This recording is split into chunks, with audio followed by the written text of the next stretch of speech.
পুলিশের কাঁধে দড়ির মতো জিনিসটা থাকে কেন জানেন বন্ধুরা?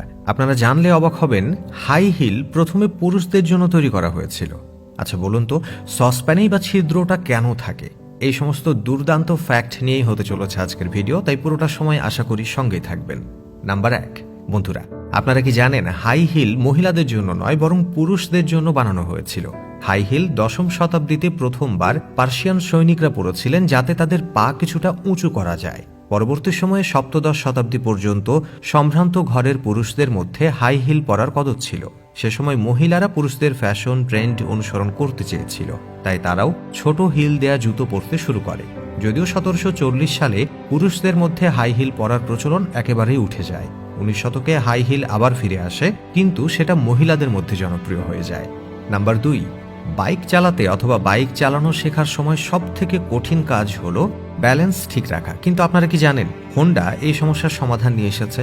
হোন্ডা কোম্পানি 2017 সালের এক কনজিউমার ইলেকট্রনিক্স শোতে তাদের সেলফ ব্যালেন্সিং বাইক শো করেছিল। এই বাইকটাকে আপনি না ধরেই চালাতে পারবেন।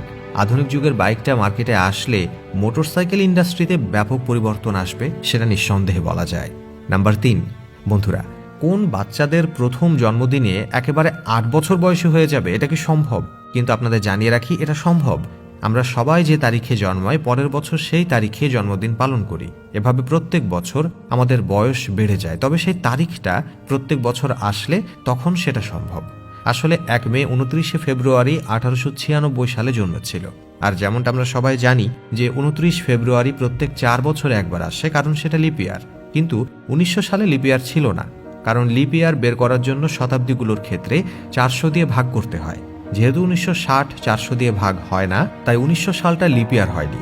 এই জন্য সেই মেয়েটা তার প্রথম জন্মদিন অর্থাৎ পরবর্তী লিপ ইয়ার পেতে 8 বছর অপেক্ষা করেছিল এবং তারপর সে তার প্রথম জন্মদিন সেলিব্রেট করেছিল। নাম্বার 4, বন্ধুরা আপনাদের যদি বলি এই মিষ্টি বাচ্চা দুটো বড় বড় কোম্পানির মালিক, বিশ্বাস করবেন? আপনারা হয়তো বিশ্বাস করবেন না, কিন্তু এটা সত্যি। আর এই বাচ্চাটা পিক্সিস নামক এক কোম্পানির পাশাপাশি পিক্সিস বোস নামের অ্যাক্সেসরিজ কোম্পানির মালিকও বটে। পিক্সি তার মা রকি জোসেঙ্কোর সাহায্যে তার প্রাইমারি স্কুলেই কোম্পানিগুলো খুলেছিল, যা বর্তমানে বেশ প্রতিষ্ঠিত কোম্পানি। এছাড়াও তার মা জানিয়েছেন সে যদি পিক্সি চায় তাহলে সে 15 বছর বয়সেও রিটায়ার হতে পারে। বন্ধুরা যদি এরকম হয় তাহলে পিক্সি পৃথিবীর এমন মেয়ে হবে যে এত কম সময়ে রিটায়ারমেন্টে যাবে। নাম্বার 5, বন্ধুরা আপনারা কি জানেন আমেরিকা যুক্তরাষ্ট্রের পতাকা ডিজাইনার একজন 17 বছর বয়সী হাই স্কুল স্টুডেন্ট, আর সে তার স্কুল প্রজেক্টের জন্য সেটা বানিয়েছিল। আর এই ডিজাইনের জন্য তাকে B- দেয়া হয়েছিল, অথচ সেটাই হয়েছে আমেরিকা অর্থাৎ যুক্তরাষ্ট্রের পতাকা। নাম্বার 6, ছত্তিশগড়ের প্রচুর মানুষ গোবরের তৈরি চপ্পল ব্যবহার করছেন, আর এই চপ্পলের বিশেষত্ব হলো এগুলো অনেক সস্তা, টেকসই। যারা এই চপ্পল বানাচ্ছে তাদের দাবি এই বিশেষ চপ্পল পরার কারণে অনেক অসুখ সেরে যেতে পারে। নাম্বার 7, তুর্কির বাসিন্দা হাসান রাজা একজন স্ট্রেস কোচ, আর তিনি মার খাওয়ার পরিবর্তে টাকা নেন। হাসান রাজা একজন হিউম্যান পাঞ্চিং ব্যাগ। তার মতে কিছু মানুষের ফ্রাস্ট্রেশন লড়াই করার পরেই বের হয়, আর একজন কোচ হওয়ার জন্য তার এটা দায়িত্ব যে তিনি কাস্টমারের চাপ কমাতে তাকে সাহায্য করেন। এজন্য তাকে মার খেতে হলেও তিনি রাজি। নাম্বার 8, বন্ধুরা আপনাদের যদি কখনো 1 বছরের পুরনো মাছ দেয়া হয় তাহলে আপনারা কি সেটা খাবেন? কখনো না। সাধারণত আমরা 1 থেকে 2 দিনের পুরনো মাছই খেতে চাই না, কিন্তু সুইডেনের বাসিন্দারা হয়তো এর বিপরীত সিস্টেম ফলো করেন। তাদের দেশে সুইদিশা স্ট্রিমিং নামক একটি ডিশ সবার জনপ্রিয়, আর এই ডিশটায় বাল্টিক হেরিং নামের এক ধরনের মাছকে 2 মাস ধরে লবণাক্ত জলে রাখা হয়। তারপর 1 বছরের জন্য একটা টাইট প্যাকেট করে রাখা হয়। এতে মাছ সামান্য পচে যায়, আর সুইডেনের মানুষরা এটা ভীষণ ভালোবেসে খায়। এই বিষয়টার সাথে জড়িয়ে আছে একটা দুর্দান্ত কাহিনী।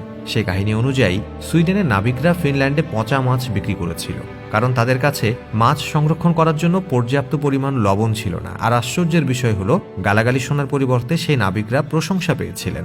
নাম্বার 9, বন্ধুরা আলুর মতো দেখতে স্ট্রাকচারটা কি জানেন?